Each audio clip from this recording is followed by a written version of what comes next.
Naziv naše današnje sorte, škrleta, dolazi najvjerojatnije od toga što su bobice grozda ove sorte škrletne, odnosno grimizne.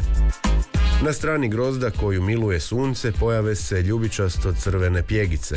Škrlet je naša riječ za njemački izraz šarlah, a to je opasna kožna bolest koja se manifestira upravo u osutosti kože crvenim grimiznim flekicama. Svakog tjedna, sorta jedna. Još ga zovu ovinek žuti, ovinek slatki, vinek žuti, medenaci, divljak, škrlec, škrtec.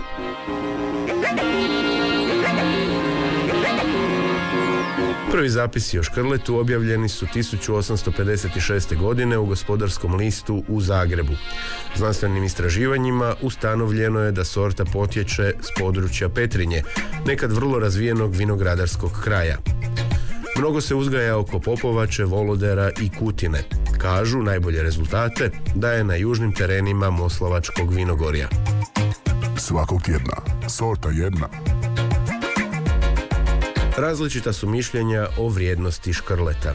Niz poznatih vinogradara smatra da škrlet može i mora stajati u rangu Pinoa.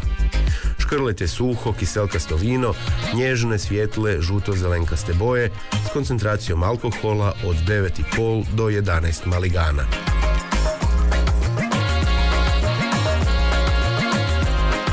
Poslužite ga iz takozvane šardone čaše, rashlađenog na 12 stupnjeva Celzijusovih uz sir i vrhnje, bijelu ribu, piletinu i slane pite od sira.